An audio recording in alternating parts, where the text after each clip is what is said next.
All right, ladies and gentlemen, can you hear me? Is this mic working? Yeah? Okay. I'd like to call to order the April 24th, 2024 meeting of the Sebastian City Council. If you would please rise for a moment of silence and then pledge of allegiance, led by Councilmember McPartland.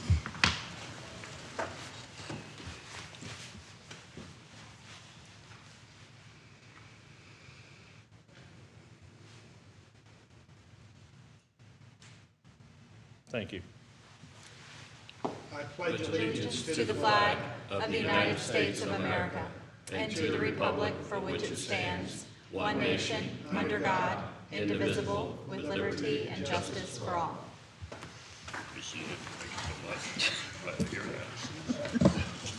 Can we have a roll call, please? Mayor Dodd? Here. Vice Mayor Dixon? Here. Councilmember Jones? Here. Councilmember McPartland? Here. And Councilmember Nunn is not here yet, but we will keep an eye out for him. All right, proclamations, awards, and brief announcements. I don't see Senator Grawl or her administrative assistant, so we're going to bypass presentation number one, and if they come in, we'll go ahead and do it at that time, okay? Item number C.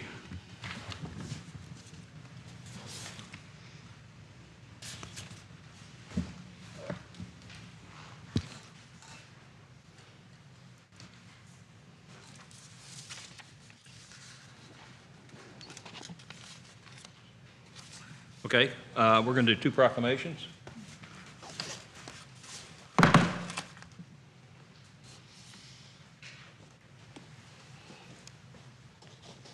And I see the blue shirts right there.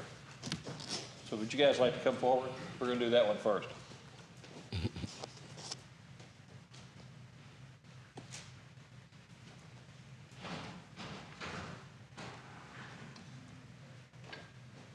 This is a proclamation for National Volunteer Week, which is April 21st through April 27th of 2024. Whereas throughout our history, our nation has been shaped by Americans who have volunteered their time and energy to help our beautiful city and their fellow man. People came together daily to give of their time and make this a better place. And whereas volunteer service is a lifelong pursuit that strengthens all of us, and with every act, our communities are drawn closer and our country is made stronger by the generous spirit of volunteers. And whereas today we express our sincere gratitude to the many City Hall and Police Department community service volunteers who contribute thousands of hours of their time to make our city operate smoothly and keep citizens safe. We are all richer for their presence. Now therefore, I, Ed Dodd, Mayor of the City of Sebastian, do hereby proclaim April 21st through April 27th, 2024 is National Volunteer Week, and urge everyone to observe this week of volunteering to make service a part of our daily lives, and to express our gratitude to those who give every day. In witness hereof, I have hereunto set my hand and caused the seal of the City of Sebastian to be affixed this 24th day of April 2024.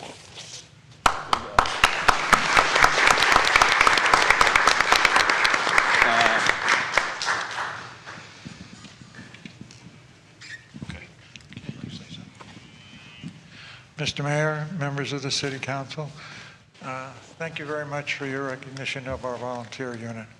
But as I've said before, it's the members of the Sebastian Police Department, the men and women that really deserve the credit and the thank you. Many of us think of police officers as stopping somebody on the road and giving them a ticket, but I can tell you we see every day, we work with them, that they do so many good things, whether that's searching long hours for a missing person, resuscitating a heart attack victim, or one of our favorites that they do is Shop with a Cop, where they take an underprivileged child out shopping at Christmas time. So these are many of the good things that we see them do all the time. So if you think of it when you're out and around and see a police officer, go up and say thank you. I can personally assure you they deserve it. Thank you. And one thing these guys do is they provide a lot of services that the police sworn officers would have to perform. And so they stop them from having to do traffic control, accidents, stuff that they would have to do. So I think they deserve another round of applause if we can do that, please.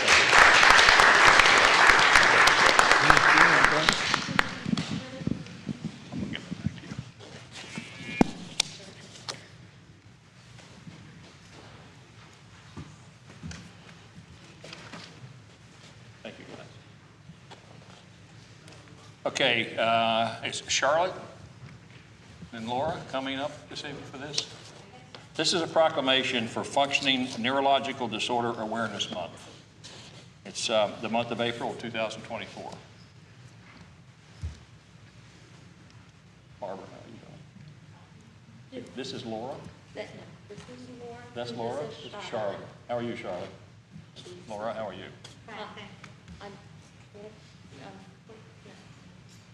Okay. You want to say something? If you want,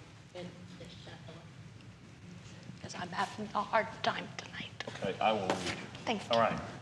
This is a proclamation for Functioning Neurological Disorder Awareness Month, which is April 2024. Whereas functional neurological disorder, FND, is a problem with the functioning of the nervous system and how the brain and body sends and receives signals. And whereas FND affects approximately 50 out of every 100,000 Americans, but that number is thought to be low. And whereas FND affects people of all ages with onset and diagnosis as early as age 10. And whereas FND occupies a gray area between psychiatry and neurology that historically has failed to gain the interest of researchers and clinicians. And whereas FND is the second most common reason for a neurological outpatient visit after headache or migraine.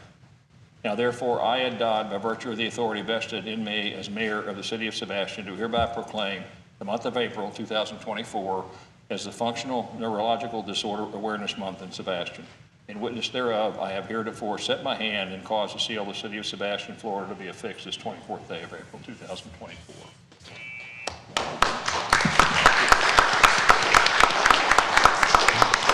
Barbara, do you want to say something?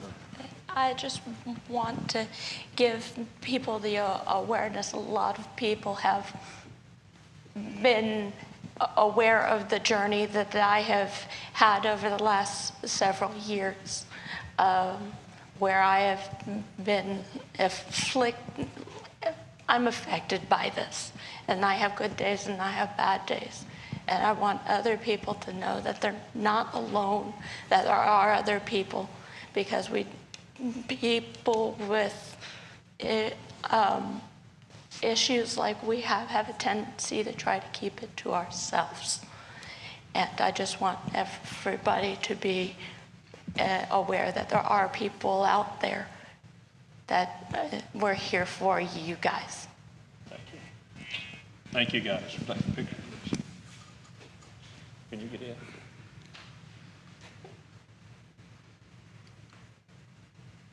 Thank you. Thank you. Barbara, thank you. Thank you. Thank you. Thanks.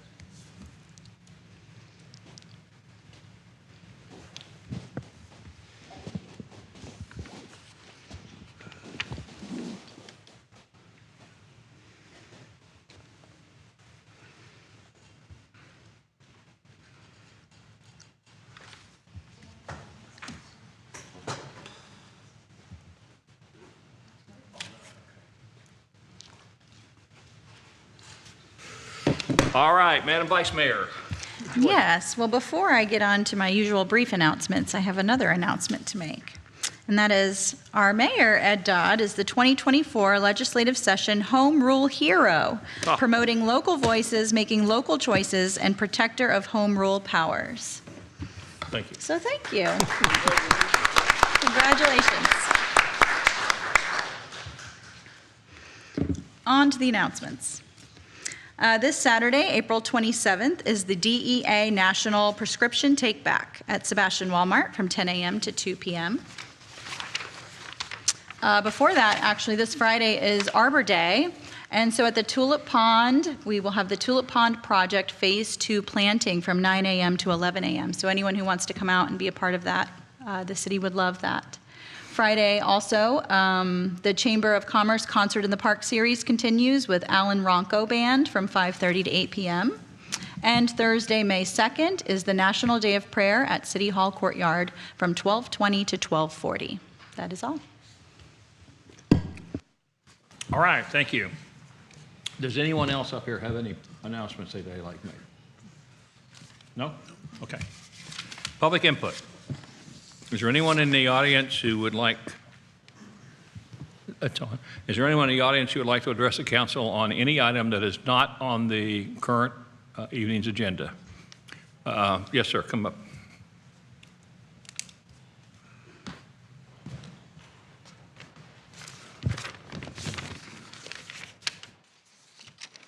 Good evening, council members. My name is Richard Veet. I live at 111 Arcadia Drive. I'm here with a lot of my neighbors. Everybody who's here for the 112 Duncan issue, the squatters, if you could please raise your hands. That was a demonstration that it's not just affecting me and my family with having the squatter situation at 112 Duncan. It's also affecting the entire neighborhood. We're concerned because of numerous fires that have been set at the location.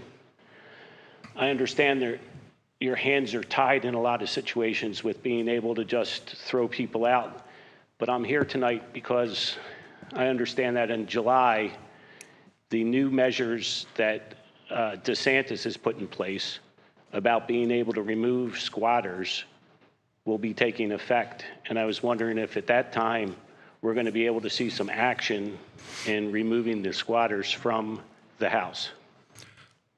Legislation was passed by the legislature related to squatters requires that an individual who have ownership interest in the house press the case with the local authorities, and they can then remove the squatter based on that.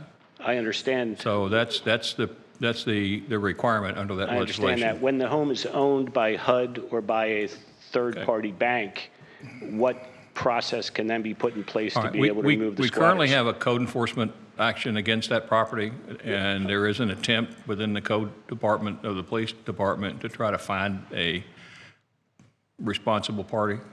And so we really don't need, I mean, we can't address it with you because of that action that's taking place. I don't want to jeopardize something by saying something that's wrong. Okay, I can tell you that the legislative action that was taken that does go into effect July the 1st will allow the police department to remove squatters from a piece of property based on the owner of the property filing a complaint. So once they find that owner, then the police can take an action on that. So, in the case of a corporation, who would the owner then be determined to be? A corporation such as a bank or HUD that owns the... Whoever the owner is. If it's a bank, Wells Fargo, you know, whoever. If it's a bank that owns a mortgage, then they have a vested right and they can do this. If it's HUD, they can do that. It's just a matter of finding that owner, whoever that owner is. Okay. There's nothing that the city can do without direction from the property owner. At this point, there's a burned out RV next to the house. There's a code violation right now pending, and we're going through the process on that, and we don't want to do anything to jeopardize that by saying something tonight that might. Will it ever come to a point where the city will clean it up? There's a code action against that. We have a special magistrate. Once it goes, it's the same legal process we have to go through. So once it goes through that process, then the city can take action, and that process is being worked right now through the code enforcement department of the police department. All right. Yeah. Thank you very much for your time. Okay. Thank you.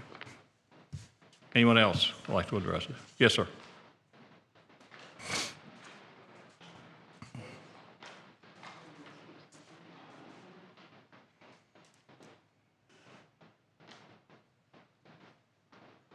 Mayor, council members, my name is Lee Getty, and I live at 111 Duncan Street, right across from the squatter's house. As you said, the city's hands are kind of tied in a way. We all understand that, but put yourselves in our place. And we've lost, all we hear about is squatters' rights. What about our rights as lawful homeowners? Our right to peace, security, and safety. Several of us have put up alarm systems and security cameras because of this situation. We're spending our money to protect ourselves because nobody else wants to protect us. It's a drain on the city's resources. I'm sure if you look at the records of how many times EMS, the fire department, the police department, the sheriff's department have been out at this property, it's created total chaos in our neighborhood. And we'd just like to have this resolved. I understand there's laws pertaining to this, but somebody needs to put the pressure on HUD or whoever the bank is to resolve this issue so we can have our quiet street back. That's all we're asking for. Thank you for your time. Anyone else like to address the council? I'm sorry? Okay. There's probably a lot of sympathy up here. It's just that we have to follow the process. There's laws, there's legal things that we have to follow, and we can't just circumvent that. We just can't circumvent it. Sorry. Okay. Anyone else? Anyone on Zoom? No one has raised their hand at this time. All right. We have no consent agenda tonight, council. Are there any committee reports that any of the council members would like to make? Yes, sir. I have one from the Beach and Shoreline Preservation Committee for Indian River County. I know I spoke before about vessels within the lagoon and the St. Sebastian River. Well, 2 of those have been removed now, and 2 more are going to be happening pretty soon, we hope. So those things are being taken care of to help protect our lagoon. So Thank you. Wonderful. Anyone else? All right. We're now on to item number 10, which is a public hearing. And I will now call the public, I'll open the public hearing and ask the attorney to read the title, please. Ordinance number 02404. This is a legislative public hearing, an ordinance of the City of Sebastian, Florida, amending Land Development Code Section 54-2-3.6 regarding procedures and criteria for mobile food establishments, providing for severability and repeal of laws in conflict herewith, providing for codification, scrivener's errors, and effective date. Okay. Would the staff like to make a presentation? Good evening. This is the second and final reading. It is a simple request from 2 days per week to 3 days per week for a mobile food establishment to be on a piece of property. Staff has nothing further to add, but would be happy to answer any questions that you may have. All right. Anyone from the public that would like to address this item? Just so the public knows what it is, I think what was just referenced is we're changing the amount of time that a food truck can stay on in the parking lot, for example, of a business from 2 days to 3, providing a little bit of relief. So anyone from the public? No? Anyone on Zoom would like to do this? No? Okay. No hands are raised. Okay. And since no one said anything, the staff, do you have a summary? I have nothing further to add. All right, so I am now closing the public hearing and asking for the council to do their deliberations. Mr. Mayor, I'll make a motion to approve ordinance 024-04. second. He beat you to it, didn't he? No, right. Snuck right in and took it. All right, I have a motion and a second, and is there any comments or discussion on the motion? No, I think it's great. Okay, let's have probably a roll call vote. Let's do a roll call vote. Vice Mayor Dixon? Yes. Councilmember Jones? Yes. Councilmember McPartlin? Yes. Councilmember Nunn? Yes. And Mayor Dodd? Yes. The motion carries. Thank you. Okay, we're on to item number 12A under new business. This is a change order to the purchase order for AGG restoration in Southwest Florida. This is the work that's being done at the cemetery. Would the staff like to present them?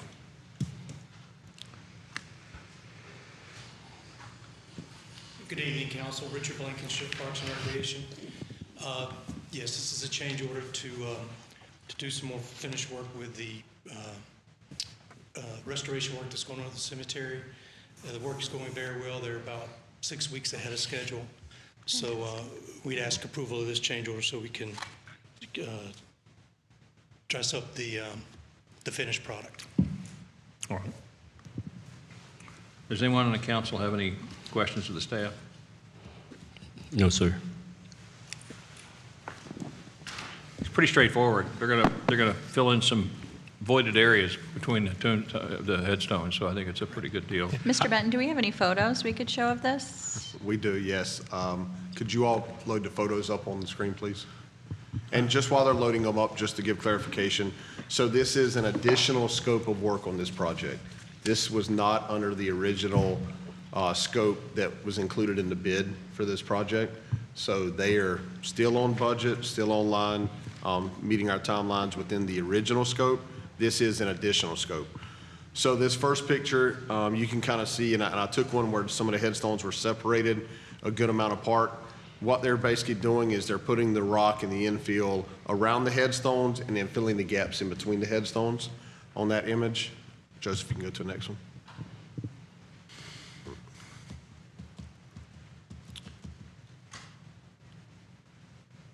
So if you look at this one, you can see there's on these, there really is just rock around the headstone where they were raising and leveling the headstones as was directed in the project. However, individually in between the headstones, there's kind of sunken areas from where they had to raise them up and raise the headstones. So in front, in behind, and in between the headstones is where we see the sunken areas within this project. So that's really what we're trying to capture with this. It was something that we recognized once the contractor got on site and started working the project, that it was just a result of them raising the headstones up, and we realized that there's going to be deficiencies in front of, behind, and in between the headstones. So, Okay. all right, thank you. And the total Joseph. cost is going up to $148,620, and it's still budgeted at $165, so it's still coming in under budget and ahead of schedule, even with the additional workload. Yeah, I visited the site to see that the difference between what they were contracted to do and the difference between them. It just makes sense to do that because now everything is even. So when new headstones come in, they can go right in place without having to do additional work. And it also saves the work by the staff at the cemetery as well. I like the fact that it gives it a more definitive pathway along where the Yes. stones are, so the staff can easily maintain the area and keep away from the headstones with the weed eaters, which is, this will help that, so it's a Yeah. good thing. Nice, respectful aesthetic. Yep. Okay, do I have a motion? I'll make a motion to approve the purchase order for $19,300. Second. You mind? Think we're good? Is that you that seconded? No. No, Mr. Bob, Cigar? Bob, yes. Okay. So we have a motion and a second. It involves some money. Any public would like to address this? Seeing none, let's have a roll call, please. Councilmember Jones? Yes. Councilmember McPartlin? Yes. Councilmember Nunn? Yes. Mayor Dodd? Yes. And Vice Mayor Dixon? Yes. Motion carries. Thank you. Okay, we're on to item number B, which is resolution R23 or 2423. Would the attorney like to read the? Sure. Resolution number R2423, a resolution of the City of Sebastian, Florida, providing for authorization for the City of Sebastian to make and perfect a grant application for assistance under the Florida Boating Improvement Program, providing for legislative findings and intent, implementing administrative actions, a savings provision, conflict severability, and providing for an effective date. Okay. City Manager, item number C under the approval in the resolution talks about encumbering the $50,000 that the match is not going to cover. Where is that going to be taken from? What fund? So the $50,000, that will be a budgeted item in FY25. Okay. We just have to commit to it here. If we don't receive the grant opportunity, then obviously we don't have to show the funding mechanism, but it will be a request coming through Mr. Blankenship's office within the FY25 funding. All right. So will this show up on the CIP for FY25? Yes, sir. It'll show up as 100,000. Yeah. But obviously, we know 50,000 grant and 50,000 from the funding source Okay. that we identify during our budgeting process. Okay, sounds good. All right. That was my real question was I didn't realize that it was going to be a 25 project. I thought we were going to do it this year, or try to do it this year. Yeah, so we won't, and Mr. Blankenship can probably give you some timelines on this in regards to when the grant will be awarded. So basically, our anticipation, Mr. Blankenship, do you have that timeline? Correct. We came to you in February originally with a grant with FBIP to do the construction. FBIP suggested that we change the grant to design and permitting because they were concerned that we couldn't meet their timelines as far as construction. So what this does is funds the design and the permitting, which would take all of 2025. Then next year, or 2026, we'll get into the construction. Unless the permitting goes exceptionally quick, that's the timeline that 25 will be planning and permitting. Okay, and the original approval to apply for the grant included construction and permitting and so forth? Correct. However, it was unrealistic on my part to think that we could meet their timeline as far as the permitting goes and the construction. Okay. But is there still going to be grant money available? So they suggested we change that. Is there still going to be grant money available for us to apply on the construction Yes. side of this? Okay, all right. So that'll be in the 26 timeframe when we do that. Yes. Okay, all right.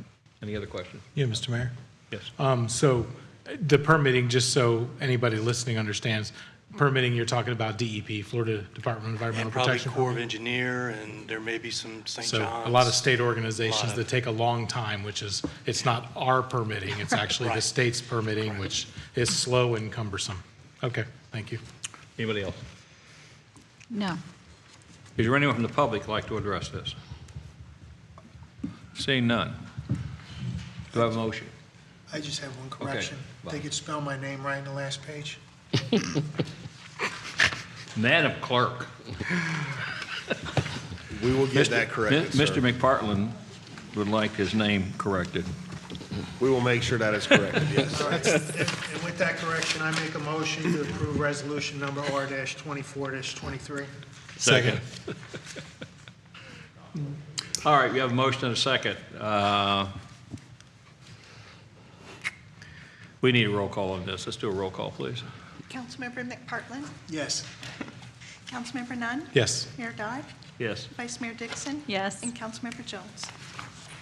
Yes. Thank you. Thank you.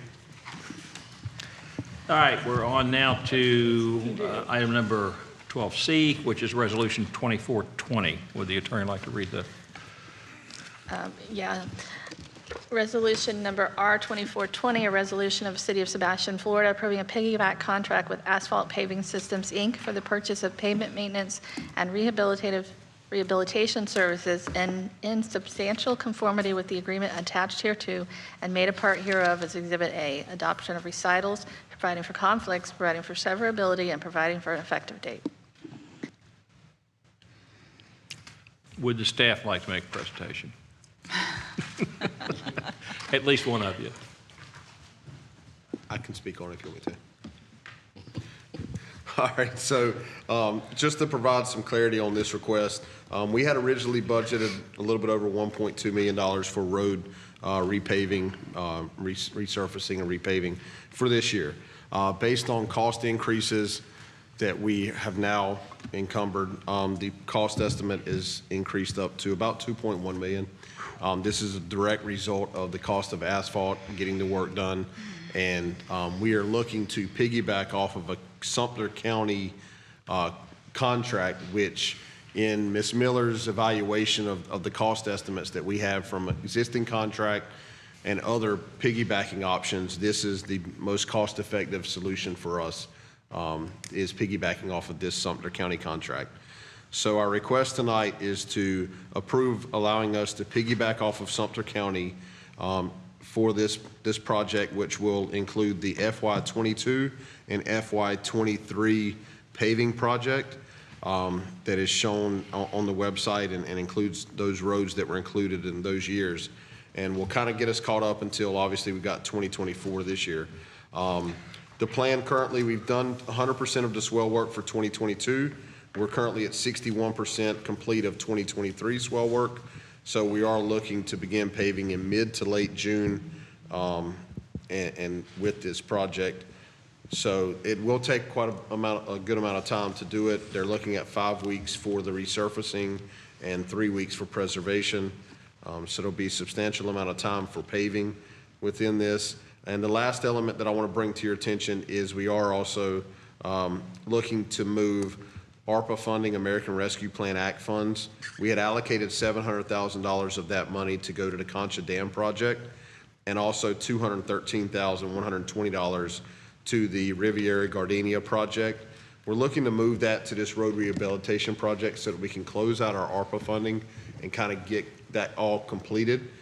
The funding that we're looking to move, Concha Dam, is a future project that we will be able to fund using discretionary sales tax funds. And the Riviera Gardenia project, which is going out to bid within the next few weeks to a month time frame, so that's a much quicker project that will be completed, will also utilize discretionary sales tax funds.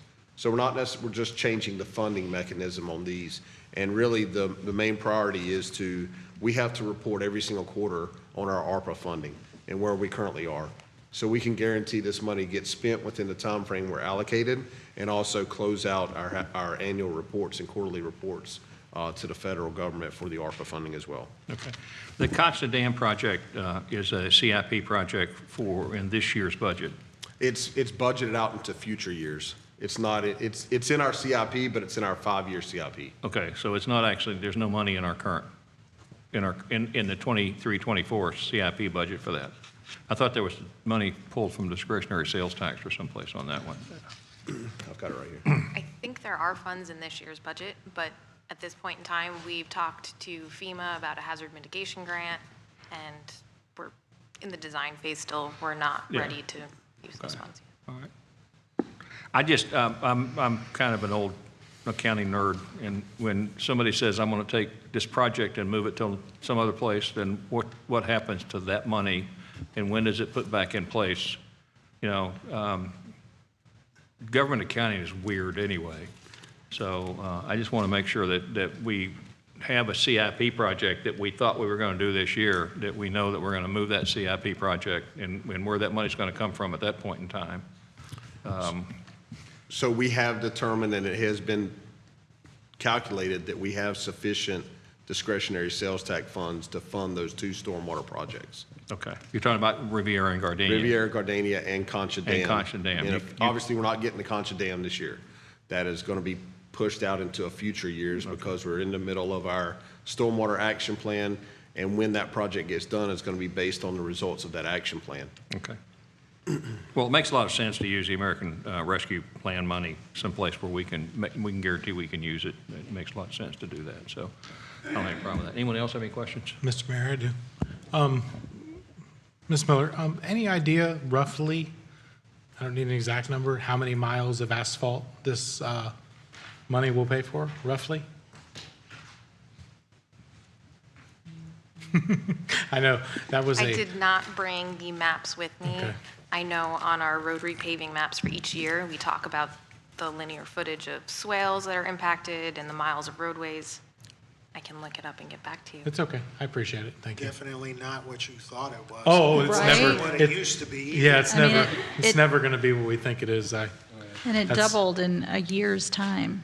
I know people talk about $10,000. Like, well, you could pave the roads. I'm like, well, we could pave your driveway, maybe. Right. No, you can't. No, you can't. Mr. Mayor, I'll make a motion to approve Resolution R2420 piggyback agreement. Second.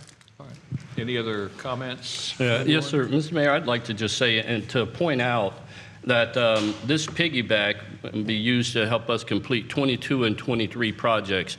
Our road projects has been behind, and this is this should be good news for our citizens to know that we are actively working to get those roads repaired, the ones that are in dire need right now. So it's very important that we get those things done. Yes, sir, and also the swales, which they're doing a great job on. Yes, they are. We have a motion. Do we have a second? I didn't hear that. Yes. Mr. Yeah. McPartland seconded. Anyone in the public like to address this issue? Seeing none, then let's have a roll call vote, please. Councilmember Nunn, Yes. Mayor Dodd, Yes. Vice Mayor Dixon, Yes. Councilmember Jones. Yes. And Councilmember McPartlin. Yes. Motion carries. Thank you. Item number D, which is the, and I have to admit this, I was confused by Schumann Trail. I looked this up in every map I can find. There is no Schumann Trail in Sebastian. Where is it? And that's It's a where it's the sidewalk. sidewalk. It's the It's the sidewalk. It's the Schumann Avenue sidewalk, right? Yeah, it's a sidewalk over there. That's kind of what I thought, But the but consultant, when they came with the proposal, their quote said Schumann Trail. Schumann Trail? So to make sure Okay. both the All right. quote Okay. and the agenda transmittal matched, instead of having them change the quote. I they thought I changed the finally agenda found some place transmittal. that Google Maps couldn't find. It makes it more exciting to walk it as a I mean, trail. I was going to contact them. So, all right, would the attorney like to It's read an that? adventure. No resolution on this Oh, one. there's no resolution on this. Okay, that's right, item D. All right, would the staff like to make a presentation? This work is possible in conjunction with the road repaving. The same company is able to come out while they're doing work in Schumann Drive and resurface that sidewalk portion Okay. that residents in the past brought up have had issues. Our staff has gone out and done some maintenance that they can, but it is a large undertaking, and having the paving company do that, it's going to be quicker and a lot easier and cheaper than if we were to do it ourselves. Yeah. Now, and it's about time we redo that sidewalk and that road, so Yes. it's a good deal. Yes. Yeah. All right. Mic closer. Any comments? Bring it closer. I do have a question. So with this trail being now it's a trail now, with the sidewalk being resurfaced and the swale work there, does that, in all hopes, mean that that will not flood anymore? And I know at a previous council meeting, we brought to you a proposal for swale work alongside that area. We have reduced the swale work and limited to just one location that required it. I've been told by our contractors and stormwater staff that this resurfacing will not cause any issues. And we are just going to talk to the school about maintaining the area that has been cleared out because it was a problem at that section. We do see that the school's driveways do not have culvert pipes, and that is part of the reason that they have that flooding at each driveway area. And that is just a large undertaking that we did not take on in this project. We thought we would redirect it with swale regrading rather than driveway impacts. Okay. Because that would be a lot of delays and closures around a school that has high traffic. Right. Okay. Thank you. Any other questions from council? Okay, let's have a roll call, please. I don't think we had a motion. I'll make a motion to approve the purchase order for the asphalt paving systems to complete Schumann Trail resurfacing. Second. I was sure Fred made a motion, I know. I don't know, Nah, maybe. we're Still deliberating the trail. Okay, the trail. All right, now we have a motion and a second. Can we have a roll call, please? Mayor Dodd, Yes. Vice Mayor Dixon, Yes. Councilmember Jones. Yes. Councilmember McPartlin. Yes. And Councilmember Nunn. Yes. Motion carries. Thank you. All right, now we're on to a renewal of the Fisherman's Landing lease.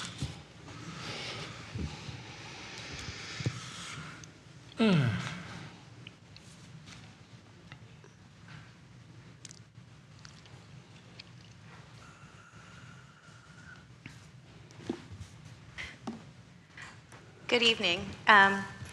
So the item you have before you is the lease renewal for, with the city for Fisherman's Landing. This is a 10-year lease renewal. It's already been in place for a period of 10 years. It expired in 2023. Staff has reviewed it. Fisherman's Landing has reviewed it, and so it is up here for your approval this evening. I'd be happy to answer any questions about anything in regards to it. I think it indicated in here in the transmittal that this is substantially the same lease that we've had.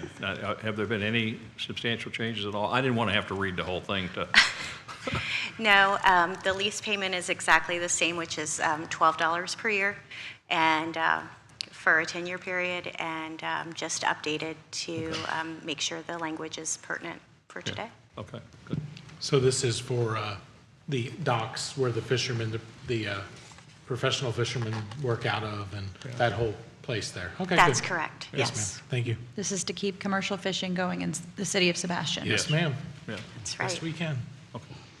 Any comments?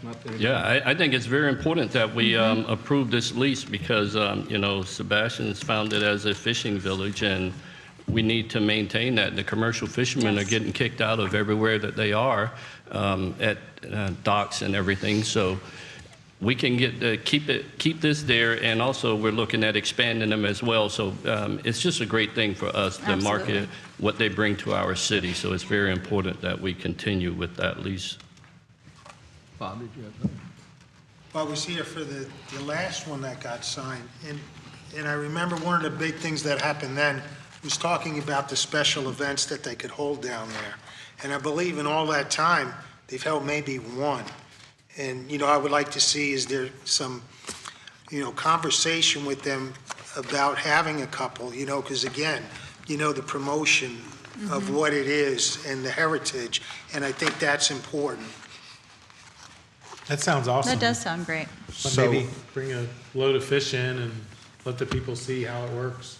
Yeah, I know in our discussions with them on this lease renewal, one of the things that they actually brought up to us and wanting to do is to get some events going on down there. And so we better clarified what events they couldn't conflict with so that hopefully we can work with them and have some future events down there on the working waterfront and bring people down there to see what's actually taking place. And especially being this is the centennial, at least one would be nice.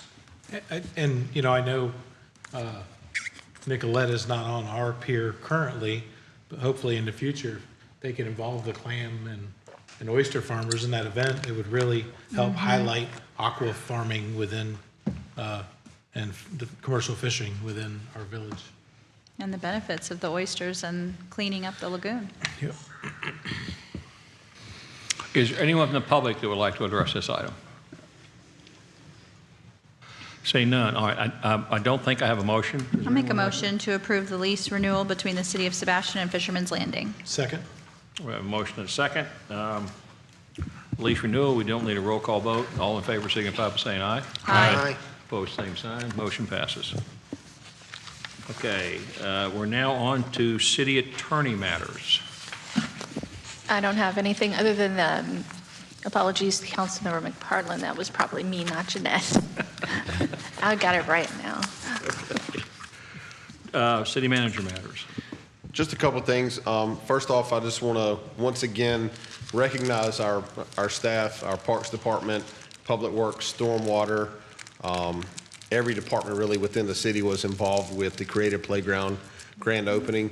And I apologize, and I will state it on the record today that thank you to our police department and their COPE unit for being on site. Yes. During my recognition on that day, I failed to mention our police department. So I wanted to make sure I recognize them for everything they do for us.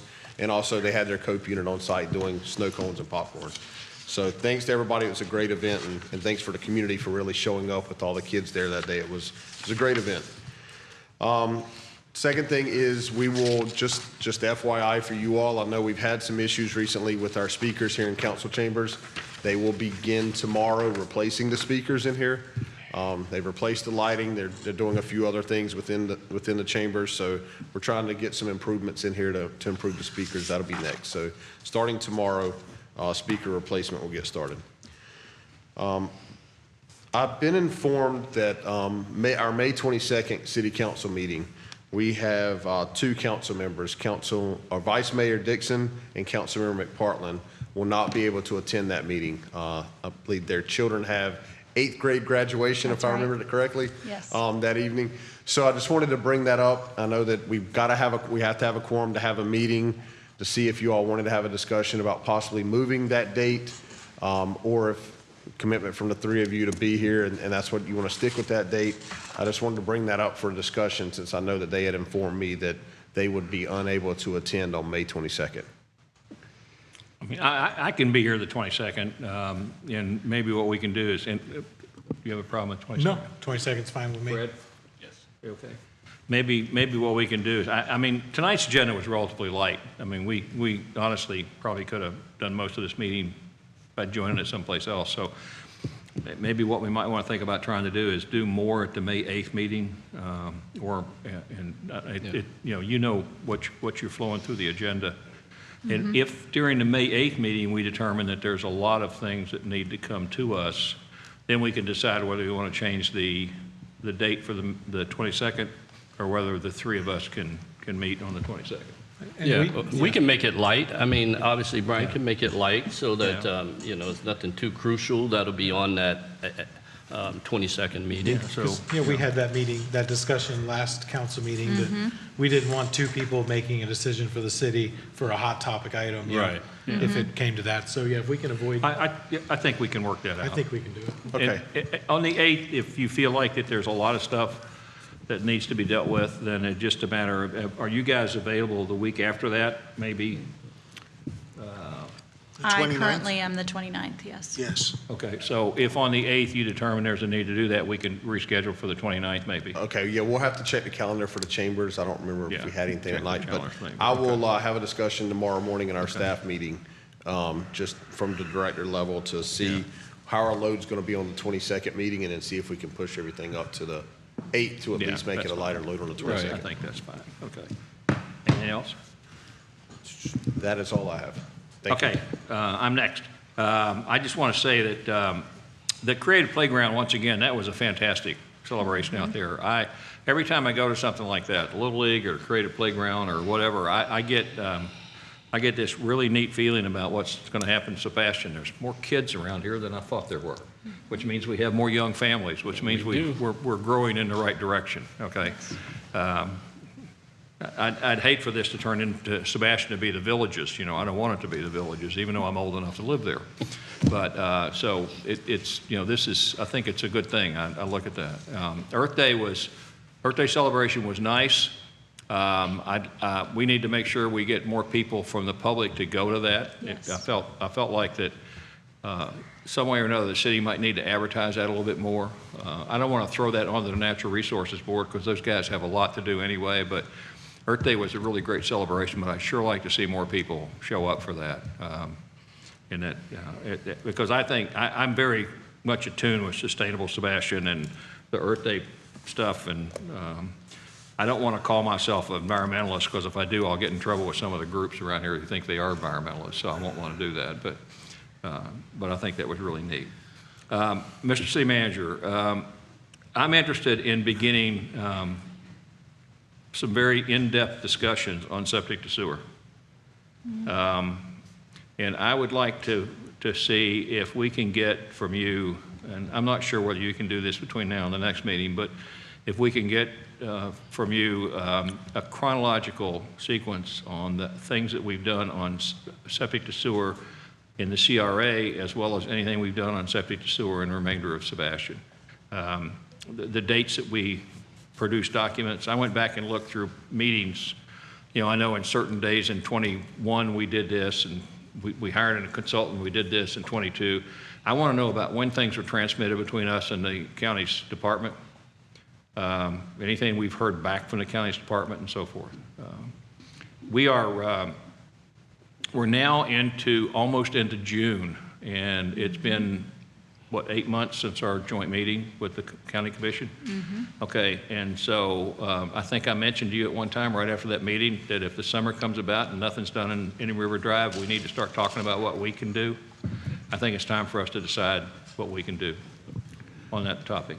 Yep, I can do that. I'll provide you all with an update. I will state that I have had a discussion this week, the county administrator, an email in regards to, from the county administrator in regards to septic to sewer within the CRA district.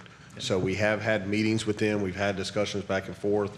So I'll provide you all with an email immediately, but then I'll have a full chronological update for you all at the next meeting. Well, I'm glad to hear that because I had conversations with a couple of county commissioners. It means they may have gotten back to him.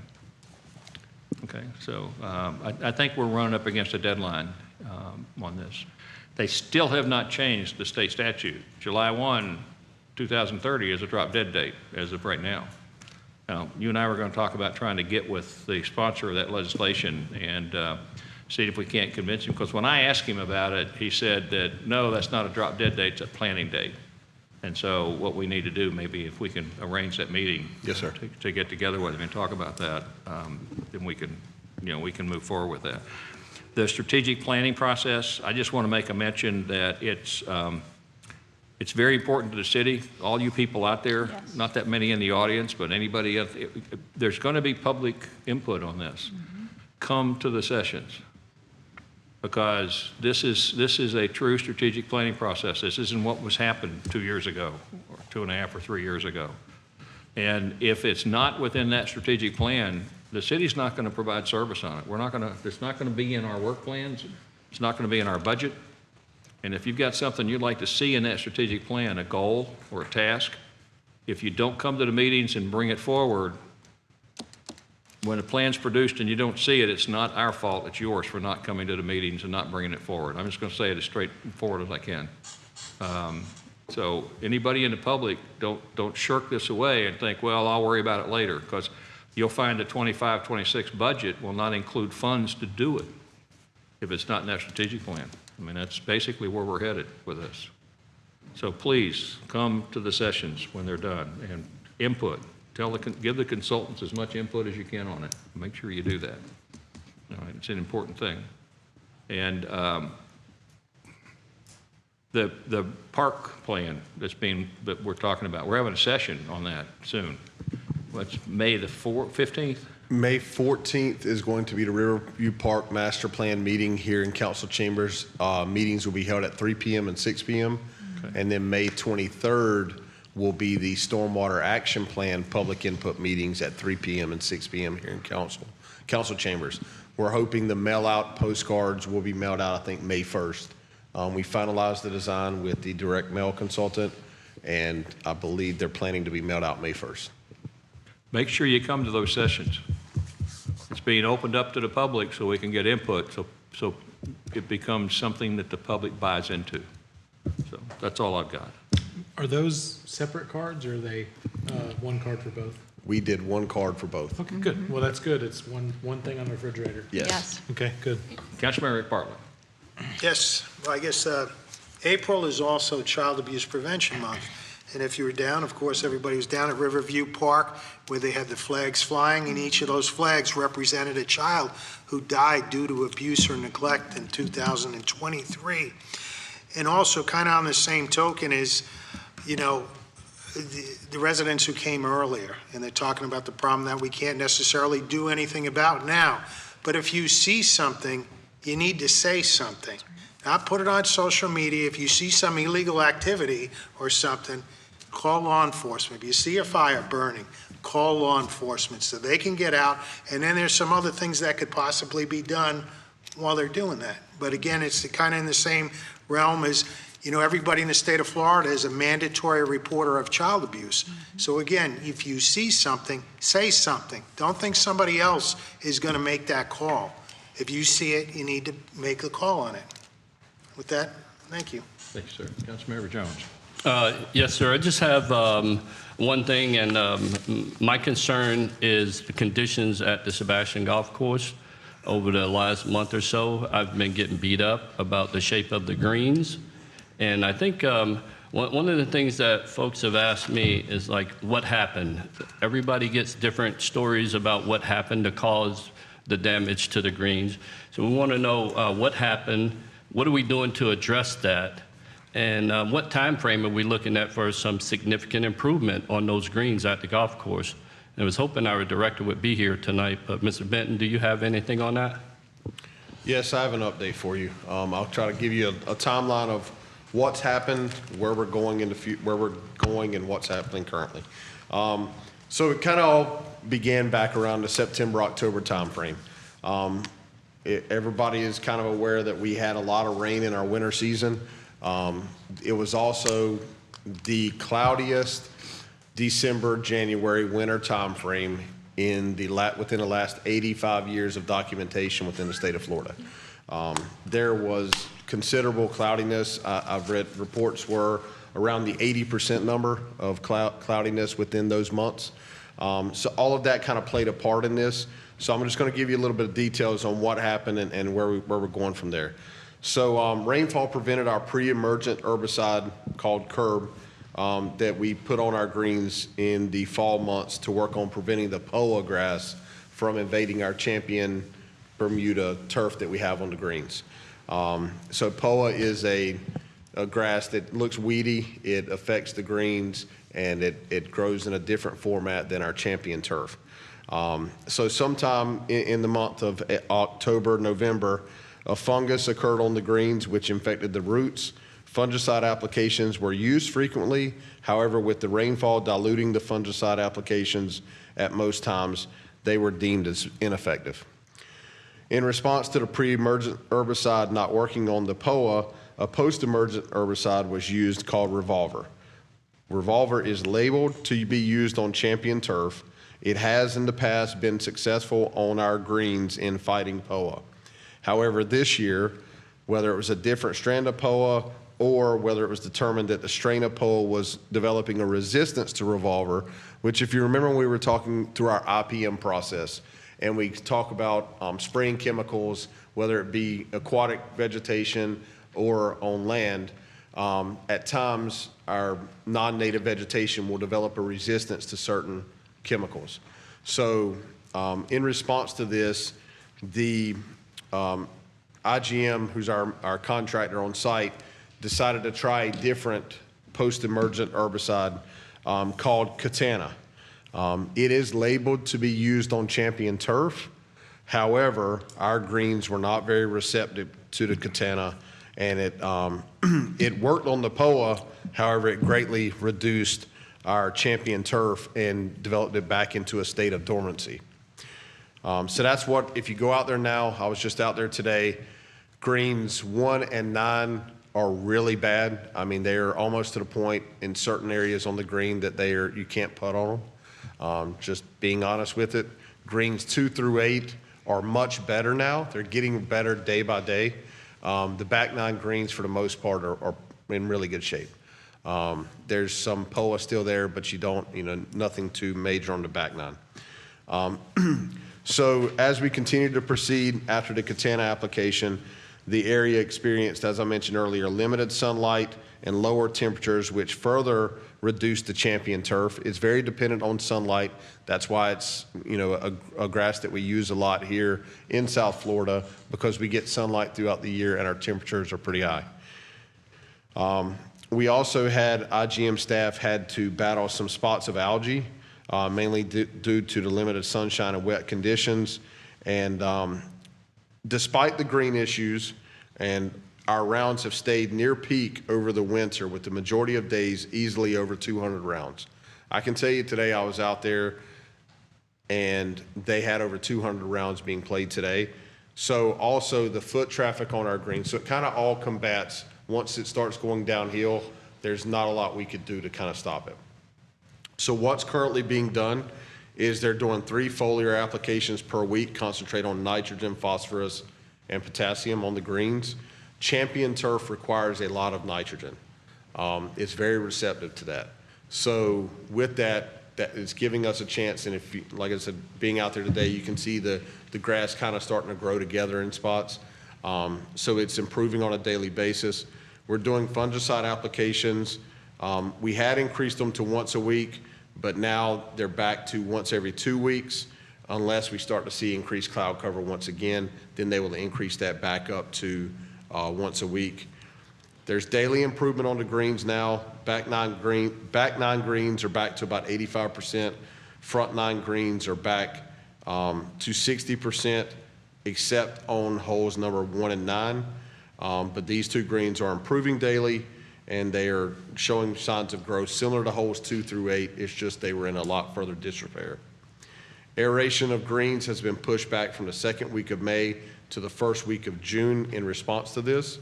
But we still must continue to do aeration, especially since the thatch layer is going to grow rapidly with the amount of fertilization we're doing on the greens right now. So being out there today, I feel that, seeing the improvement from what I saw a couple weeks ago when I was on site, the greens are starting to come back. I had some concerns a couple weeks ago that we may lose a couple of our greens. I don't really have that concern now, seeing holes 1 and 9 today. I think you'll see probably in the next 4 weeks or so, those holes 1 through 9 should be where holes 2 through 8 are. But we are going to continue to stay on top of it and ensure that those applications are taking place. Greg has also, so in addition to having our IGM superintendent, some of their higher level staff has been on site numerous times. He's had our vendor that we purchased the Champion turf from on site a few times. He's going to be reaching out to them to see if we can get some turf replacement that we can do over the summer months when it's prime time to do some replacement on our greens. And he's also had other superintendents from the area come to Sebastian to see what we were dealing with. The last thing I'll mention, and I can't state this as being factual, but in looking at our greens, the front 9 turf seems to struggle a lot more when we have issues. It's historically been the front 9 that's had more issues than the back 9. So I know that they're going to be doing some soil samples to see if there's a differentiation between how those greens are reacting and what's happening underneath the surface. So that's where we currently are with this issue at the golf course. I'm confident that they're getting it under control, and that, with the temperature starting to warm up and with the sunshine, and hopefully we get some rain here in the near future, that you'll see some greatly increased growth on those front 9 greens as we go forward. So basically, do you know whether or not the courses surrounding us have the same type of turf that we have? Because most of the courses around us are not experiencing the same thing that we're experiencing. So I know that, specifically the county course, they have Champion turf, but they have a different strand. So one of the things, whenever the greens were redone at our golf course, we went with Champion turf, but we went with the latest and greatest. So if you look across this, and I'm going to speak for a second on athletic field turf. So when you look at Bermuda athletic field turf, Bermuda 419 was historically the best turf that you could get. It was the latest, greatest. It was endured time. They then came out with Celebration that was, hey, the new hot topic thing that's the best thing ever. Well, it had not endured time like 419 had. So we're kind of seeing that a little bit in this, to bring it back to the golf course. Champion, what we have, Ultra Dwarf G12, is the second iteration of Champion turf. So it was the latest and greatest when it was installed back in 2016, 2017, but it's not holding up the same way that the older version of Champion turf did. And we're seeing that. If you go, I know Sand Ridge has the original Champion turf. We have the newer version, and I think that that's probably playing a little bit of a part into this, that it just has not been as receptive to holding itself and maintaining the turf level that we expect as the original Champion turf. Right. So basically, we're saying that they are going to survive. The root is there, that they believe that they are going to survive. Based on soil samples done about 2 to 3 weeks ago, we had active roots underneath the areas that were of concern on those greens. They did soil samples. They checked to make sure that we had some growth underneath. And based on the information we have today, yes, they are going to survive. And I don't think I heard you earlier, but have they projected a time frame when we should see a market improvement on those greens, or is it still up in the air right now? I would say holes 1 and 9 are still up in the air a little bit. I think 2 through 8, you're going to see substantial improvement in the next few weeks. All right, thank you. And when I say up in the air, I mean, I think within 4 weeks, I think there's a date coming up. We've got I think the Chamber of Commerce golf tournament or some others that Greg had mentioned to me that he feels confident that we're going to see substantial improvements prior to those golf tournaments. I don't want to state that as being factual until I really can continue to monitor it and see the growth that's expected to get to that substantial improvement mark. All right, thank you for that response. Yes, sir. I'm done, Mr. Dodd. All right, we're now on to Councilmember Nunn. I want to say thank you again to the staff for getting Creative Playground done.